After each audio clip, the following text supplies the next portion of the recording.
కేసులో మీరు ఏ కేసు తీసుకున్నా కూడా అది నూజివీడు కోర్టులో కట్టని లేదా గన్నవరం కోర్టులో కట్టని ఎక్కడ కట్టినా కూడా ఈ పోలీస్ స్టేషన్లో కట్టిన ప్రతిదీ కూడా తప్పుడు కేసు దొంగ కేసు అనేది ఏ చిన్నపిల్లోడిని ఊహ తెలిసిన ఏ చిన్నపిల్లోడికి ఈ ఎఫ్ఐఆర్ చదివినిపిస్తే ఊరికి అర్థమవుతుంది. కాబట్టి బొంకేదానికంటే కూడా కనీసం నిజాయితీతో మౌనంగా ఉంటేనా బాగుంటుందని చెప్పనేది పెద్దలకి తెలియజేసుకుంటూ తక్షణమే మీరు కనుక ఈ హామీలను అమలు చేయకుండా ఉంటే రోజు రోజుకి ఇవాళ గన్నవరంలో ఇక్కడ ఉన్నటువంటి వైఎస్ఆర్ కాంగ్రెస్ పార్టీ మనుషులను చూశారు, ప్రజలను చూశారు. సంవత్సర కాలంగా వేధింపులకు గురిగవుతున్నా కూడా ఇంతమంది మొదలయ్యారంటే మీ వ్యతిరేకత, మీ మీద వ్యతిరేకత, మీ పతనానికి నాంది గన్నవరంలో ప్రారంభమైంది ఈ రోజున 4వ తారీఖు అని చెప్పనేది మీకు హెచ్చరిక జారీ చేస్తూ ఖచ్చితంగా ప్రజల యొక్క ఆగ్రహావేశాల్లో కొట్టుకుపోతాం రాబోయే రోజుల్లో తథ్యం అనేది కూడా కూటమి ప్రభుత్వానికి హెచ్చరిక చేస్తుంది. అనేది చేయకుండా ఉన్న జగన్మోహన్ రెడ్డి చేసిన అప్పులను కూడా నేనే తీర్చేస్తాను, 2029 కల్లా భారతదేశంలో అప్పు లేని రాష్ట్రంగా ఆంధ్రప్రదేశ్ని చేస్తానని చెప్పినటువంటి ఈ మోసగాడు 12 మాసాలు తిరిగేప్పటికీ ఈరోజు మంగళవారం, ఈ మంగళవారంతో 1,54,000 కోట్ల రూపాయల అప్పు తెచ్చినటువంటి దౌర్భాగ్య స్థితి ప్రభుత్వం ఇది చంద్రబాబు నాయుడు ప్రభుత్వం.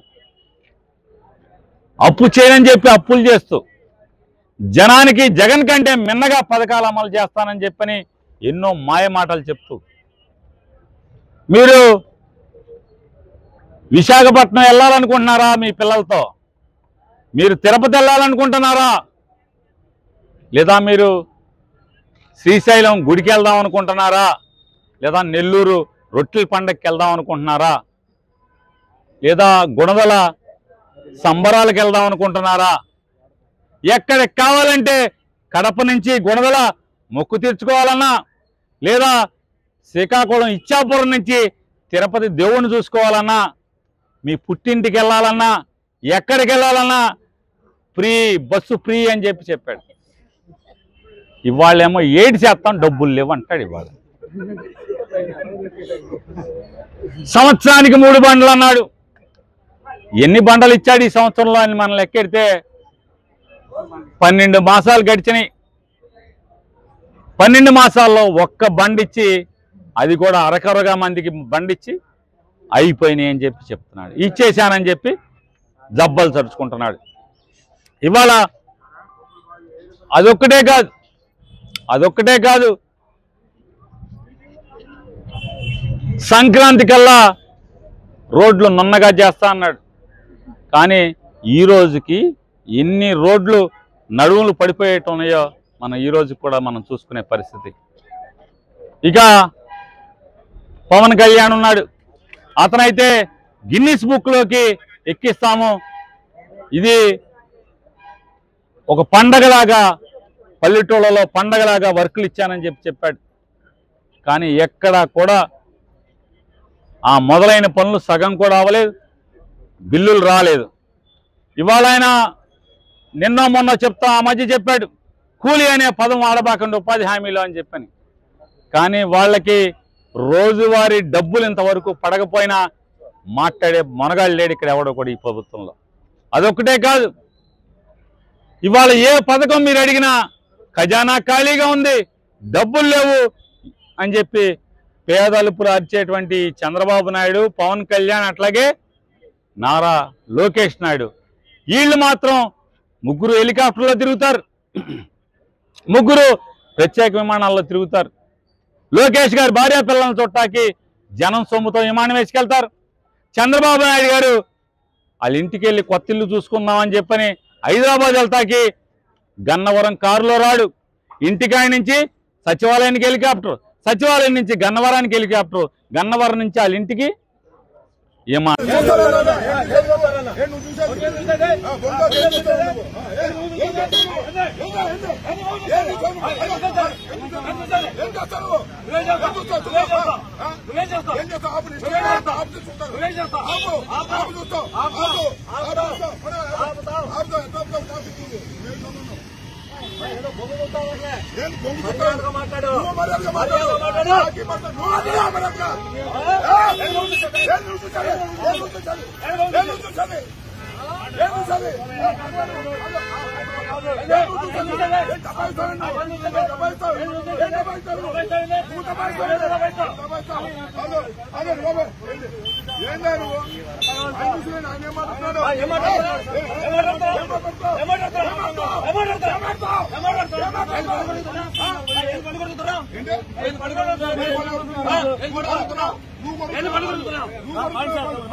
కేసులో మీరు ఏ కేసు తీసుకున్నా కూడా అది నూజివీడు కోర్టులో కట్టని లేదా గన్నవరం కోర్టులో కట్టని, ఎక్కడ కట్టినా కూడా ఈ పోలీస్ స్టేషన్లో కట్టిన ప్రతిదీ కూడా తప్పుడు కేసు, దొంగ కేసు అనేది ఏ చిన్నపిల్లోడిని ఊహ తెలిసిన ఏ చిన్నపిల్లోడికి ఈ ఎఫ్ఐఆర్ చదివినిపిస్తే ఊరికి అర్థమవుతుంది.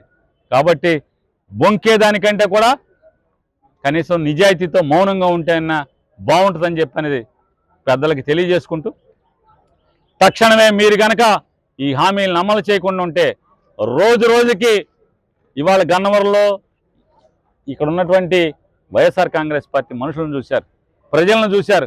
సంవత్సర కాలంగా వేధింపులకు గురిగవుతున్నా కూడా ఇంతమంది మొదలయ్యారంటే మీ వ్యతిరేకత, మీ మీద వ్యతిరేకత, మీ పతనానికి నాంది గన్నవరంలో ప్రారంభమైంది ఈ రోజున 4వ తారీఖు అని చెప్పనేది మీకు హెచ్చరిక జారీ చేస్తూ, ఖచ్చితంగా ప్రజల యొక్క ఆగ్రహావేశాల్లో కొట్టుకుపోతాం రాబోయే రోజుల్లో తథ్యం అనేది కూడా కూటమి ప్రభుత్వానికి హెచ్చరిక చేస్తుంది.